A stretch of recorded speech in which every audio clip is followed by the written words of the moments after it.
মানুষ অনেক আতঙ্কের ভিতরে আছে যে সীমানা দিয়ে যারা আসতেছে, যারা ঢুকছে বিশেষ করে, তাদের কি করণীয়? আপনি যদি পোর্ট অফ এন্ট্রিতে আসেন আর আপনি বলেন কি আমার দরকার, আমার ভয় আছে, আর আপনি যদি অ্যাসাইলাম অ্যাপ্লাই করেন, সেটা অ্যাকচুয়ালি প্রপার লিগ্যাল ওয়ে। টেক্সাসে আছে পোর্ট অফ এন্ট্রি, অ্যারিজোনাতে অনেকগুলো পোর্ট অফ এন্ট্রি আছে। আপনি গুগল করতে পারেন ইউএস এর সাদার্ন বর্ডারে কোন কোন এক্স্যাক্টলি কোন কোন জায়গায় পোর্ট অফ এন্ট্রি আছে। আর ইনফ্যাক্ট অনেক ট্রান্সপোর্টেশন সার্ভিসেস আমি শুনেছি মেক্সিকো থেকে ট্রান্সপোর্টেশন সার্ভিসেস আছে to the port of entry of the US. আমাদের অনেক ভাই বোন জীবনের ঝুঁকি নিয়ে বর্ডার ক্রস করে আমেরিকাতে ঢুকে চলে আসে। প্রথমে উনি বলে দিয়েছেন যে বর্ডার ক্রস করে এদেশে আসা আসলে একটা ক্রাইম।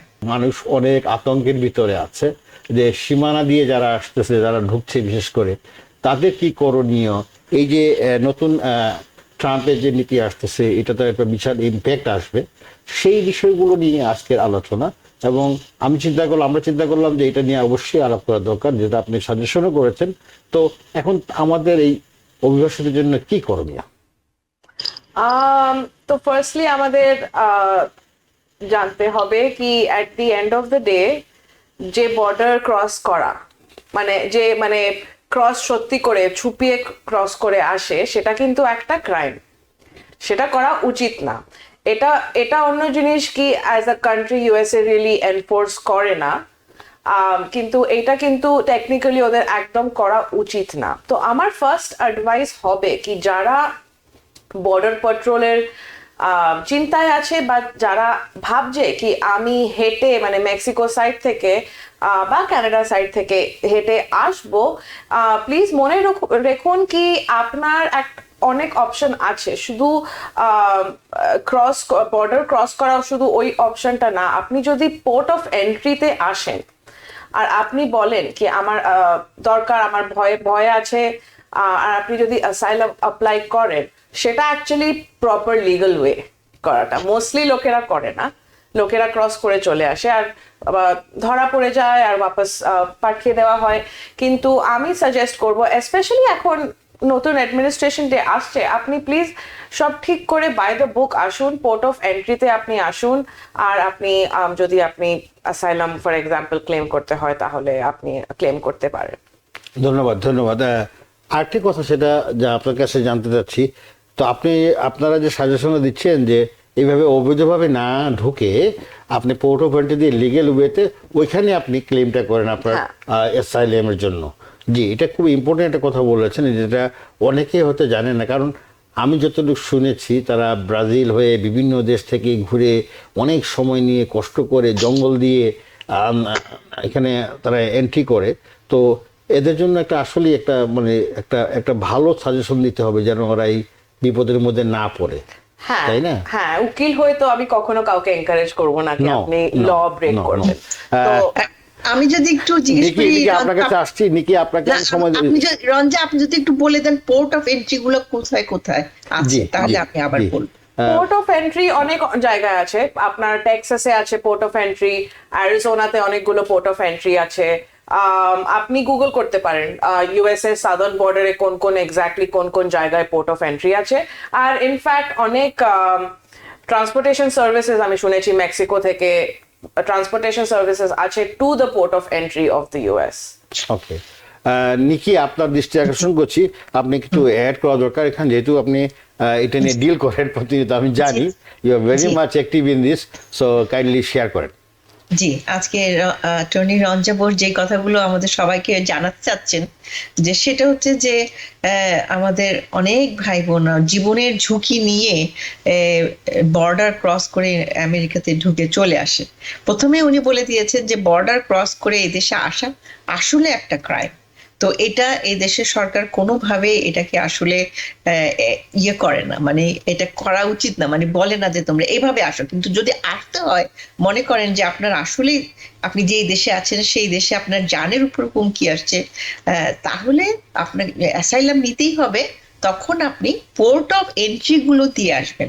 যেমন বর্ডার তো আসলে অনেক বড়, এখন অনেকে করে কি এক একটা জায়গা দিয়ে বর্ডার ক্রস করে করে মেক্সিকো বর্ডার হোক, কানাডার বর্ডার হোক, বিভিন্ন জায়গা দিয়ে ঢুকে আসেন। কিন্তু অ্যাটর্নি রঞ্জা আজকে বলে দিলেন যে পোর্ট অফ এন্ট্রি দিয়ে যদি আপনি আসেন তাহলে কিন্তু আপনার অ্যাসাইলামের জিনিসটা সুন্দর হয়, একটা সিস্টেমের মধ্যে দিয়ে আসে। এবং এই পোর্ট অফ এন্ট্রি গুলো আপনি গুগল করলে খুঁজে পাবেন যে মেক্সিকো বর্ডারে ডালাসে, টেক্সাসে কোথায় আছে, অ্যারিজোনাতে কোথায় আছে, কানাডার ওদিকে কোথায় আছে, আপনারা এগুলো গুগল করলে পেয়ে যাবেন। তাহলে আপনারা পোর্ট অফ এন্ট্রি দিয়ে ঢুকবেন, তাহলে আপনাকে বিভিন্নভাবে পরীক্ষা করে আপনাকে কাগজ দেওয়া হবে, আপনার একটা ইন্টারভিউ হবে, আপনার ওই দেশে কি কি আপনার জীবনের ভঙ্গি, ওগুলো প্রশ্নগুলো আপনি পাশ করেন যদি, তাহলে আপনাকে এই দেশে ঢোকার একটা পারমিশন দিবে। আর যদি বর্ডার ক্রস করেন আসেন, অনেক সময় কিন্তু অনেক ডিটেনশন সেন্টারে নিয়ে যায়, ওইটা একটা অনেক বড় ঝুঁকি। সেখানে আপনাকে লয়ার নিতে হবে, আপনার অনেক টাকা খরচ করতে হবে, অনেক সময় ওখান থেকে আবার ডিপোর্ট করে দিতে পারে। সো আজকের কথাটা উনি সুন্দর বললেন যে পোর্ট অফ এন্ট্রি দিয়ে ঢুকুন যদি আপনার ঢুকতেই হয়। ইনফ্যাক্ট আমাদের airport JFK, it is a port of entry. কোনো এয়ারপোর্ট মানে ইউএস এর কোনো international airport port of entry consider করা হয়। সিমিলারলি ল্যান্ড বর্ডারে যে ইমিগ্রেশন চেক থাকে ওইগুলো পোর্ট অফ এন্ট্রি। জি জি। দর্শক, যে কথাগুলো বললেন আমাদের দুজন প্যানেলিস্ট নিকি এবং অ্যাটর্নি রাঞ্জা, যে কথাগুলো হচ্ছে যে আপনারা অবশ্যই আসতে পারবেন, বাট ভ্যালিড ওয়েতে। সেটা হচ্ছে যে আপনারা অবশ্যই একটা পোর্ট অফ এন্ট্রি, যেটা বললেন যে JFK হতে পারে, অন্যান্য ইন্টারন্যাশনাল এয়ারপোর্ট হতে পারে, বর্ডার যে ইমিগ্রেশনের চেকপোস্টগুলো আছে সেই চেকপোস্ট দিয়ে আপনাকে আসেন, কিন্তু আপনি ওখানে ক্লেম করতে পারবেন আপনি নিজেকে। আপনার যদি কোনো অসুবিধা থাকে আপনার দেশে যেতে, আপনার যদি কোনো লাইফের থ্রেট থাকে, সেই ক্ষেত্রে আপনি ওখানেই ক্লেম করতে পারবেন। There is a system, right? So they will take care of that and they will go for the negotiation আর ইন্টারভিউ, যেটাই বলেন আর কি। তো এখন ব্যাপার হচ্ছে মানুষ তো ভয় পেয়ে যায়। দ্য মেইন রিজন তারা বোধহয় ভয় পেয়ে যায় এইভাবে আসাটা। তো এটা কি সিকিউর? আপনি মানে ওনাদের ভয় পাওয়ার কিছু নাই তো নাকি? কিসের জন্য? যে অ্যাসাইলাম সিক করবে, যে পোর্ট অফ এন্ট্রি দিয়ে যায়, মানুষ কেন পোর্ট অফ এন্ট্রি দিয়ে আসে না? সেটাই হচ্ছে কথা। মানুষ কেন ওইভাবে চোরাই পথে আসে? পোর্ট অফ এন্ট্রি দিয়ে আসলে সমস্যাটা কোথায়? এনি লেজিট কোনো সমস্যা আছে কি? পোর্ট অফ এন্ট্রি দিয়ে লোকেরা আসে না। ফার্স্ট অফ অল ওরা ভয়, আপনি ঠিক বলেছেন, ভয়তে আসে না। ওদের কোনো হয়তো ভিসা নেই, ওদের B1 B2 ভিসা নেই, বা কোনোই ভিসা ওদের কাছে নেই। ওই জন্য ওরা ভাবে ওরা যদি পোর্ট অফ এন্ট্রিতে আসে, ওরা যদি অ্যাসাইলাম ক্লেম করে ওদের পাঠিয়ে দেবে। কিন্তু এটা not true all the time. আপনি যদি asylum claim করেন at the port of entry তে, they have to at least give you an interview.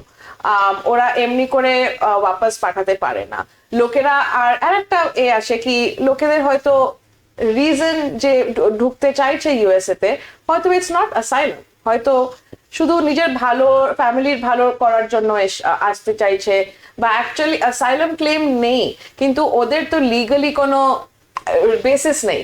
Port of এন্ট্রিতে কি বলবে কি আমি নিজের ফ্যামিলির ভালো করার জন্য এসে ওয়াপস পাঠিয়ে দেবে ওকে ইনস্ট্যান্টলি। ওই জন্য লোকেরা বর্ডার ক্রস করে আসে, কেননা হয়তো রিয়েলি ওদের অ্যাসাইলাম ক্লেম নেই, কিন্তু ওরা এখানে থাকতে চায়, এই দেশে মানে প্রসপার করতে চায়। ওই জন্য লোকেরা করে আসে, বর্ডারটা ক্রস করে আসে। জি জি জি। আর ঠিক কথা সেটা হচ্ছে এই যেটা আপনি বললেন, যে মানুষ ভয় পায়, ভীত এবং শঙ্কিত, যে কি করবে, অফিসার কি বলবে, কি প্রশ্ন করবে, আমি কি উত্তর দিব, নানান কিছু এখানের মধ্যে জড়িত। তো thank you very much attorney Ranja. New York থেকে সম্প্রচারিত TVN 24 টেলিভিশন, বিশ্বজুড়ে বাঙালির কণ্ঠস্বর।